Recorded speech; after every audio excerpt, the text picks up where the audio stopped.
The house was silent, too silent.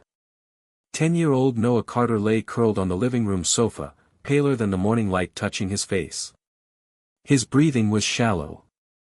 His hands cold. His lips colorless. And then, suddenly, his entire body jerked. The male nurse, Ethan Hale, dropped the cup of medicine in his hand. Noah's mother, Grace Carter, froze in panic, her heart racing. Because Noah wasn't having a seizure. He was pointing, with a trembling finger, toward the darkness under the sofa. "Mom," Noah whispered, voice cracking. "It's pulling again." Grace felt ice crawl down her spine. "Pulling? What's pulling you, honey?" she asked, kneeling beside him. Noah's eyes filled with tears. The thing. The thing under the sofa that doesn't let me breathe at night." Ethan's heartbeat thundered in his ears. Because he had been a nurse for 12 years. And he had never heard a sick child say something like that. Grace tried to stay calm, but her voice cracked. "Noah, sweetie, there's nothing under." A sound cut her off.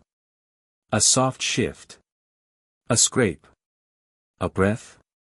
Coming from under the sofa. Ethan slowly knelt, lifted the edge of the sofa skirt. And what he saw under there shook him to his core. For months, Noah had been sick. Fever. Fatigue. Breathlessness. Random fainting spells. And every doctor said the same thing. "We can't find the cause." Grace spent her savings, sold her jewelry. Begged every hospital in the city. But nothing changed. The only place where Noah felt slightly comfortable was the living room sofa. He insisted on sleeping there. Never in his room. Never alone. When asked why, he always said, "Mom, the sofa keeps me safe. My room feels heavy. And something follows me." Grace believed he was scared because of the illness. Until today. Until Ethan heard the sound under the sofa. And saw Noah's skin turn gray whenever he lay near it. Ethan slowly lifted the hanging fabric, letting light spill underneath. At first, he saw only dust. But then, something glowed. A faint greenish shimmer. Almost invisible. He leaned closer, and his breath caught in his throat. Under the sofa, hidden against the frame, was a tightly wrapped cloth bundle. Held together with twine. Old, yellowed, and carved with strange symbols. Inside the bundle, something shifted, like something alive resisting the light. Ethan stumbled back. What is that?" Grace whispered, shaking.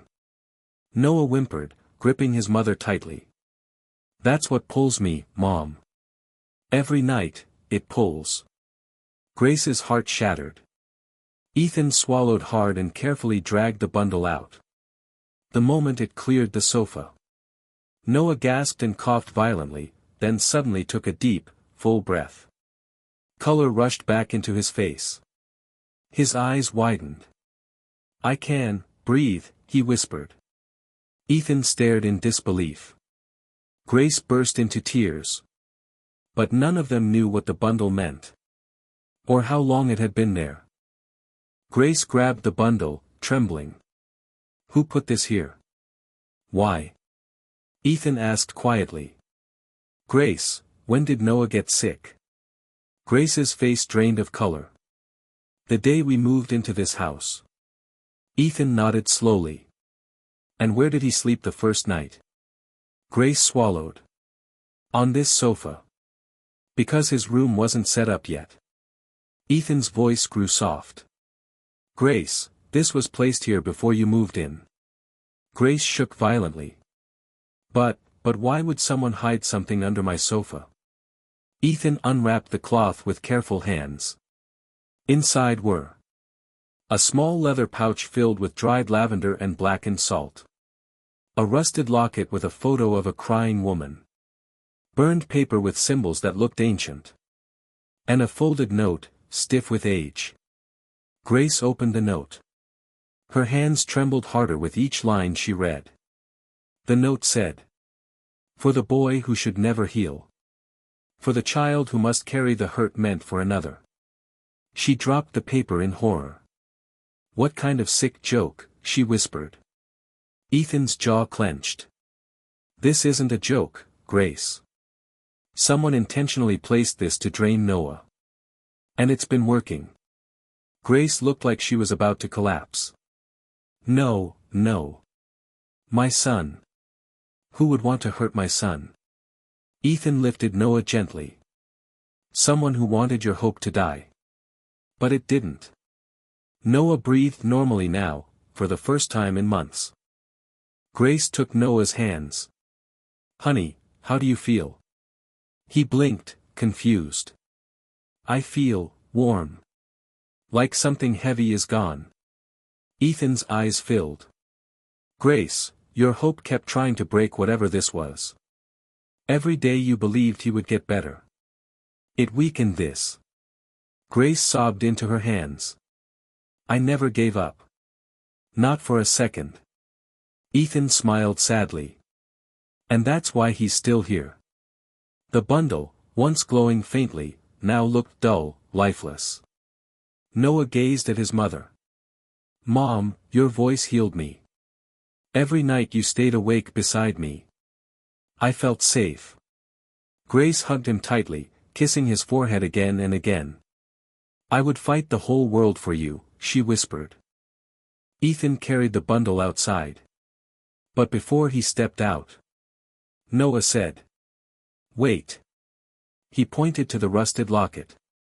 "Open it." Ethan opened the locket. Grace gasped.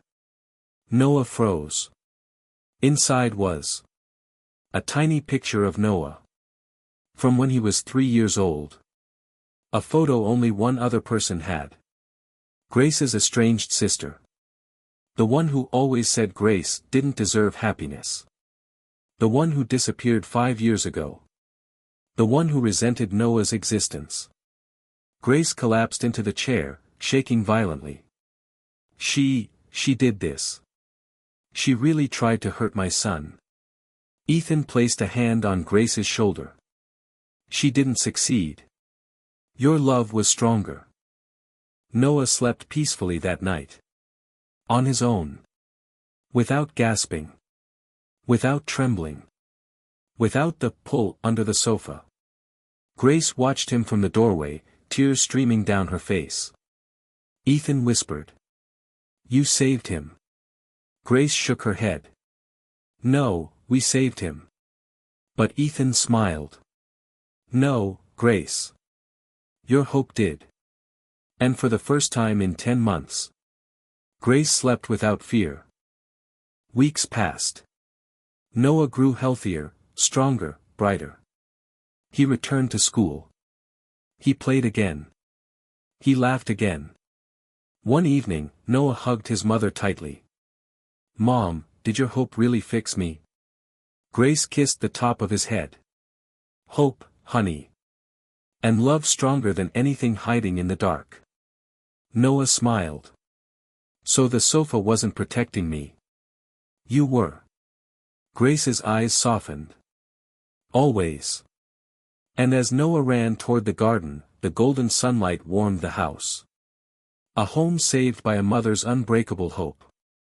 If this story touched your heart, don't leave without showing love. Hit subscribe so you never miss another soul-stirring story like this. And drop a comment, your words keep these stories alive. Red Heart.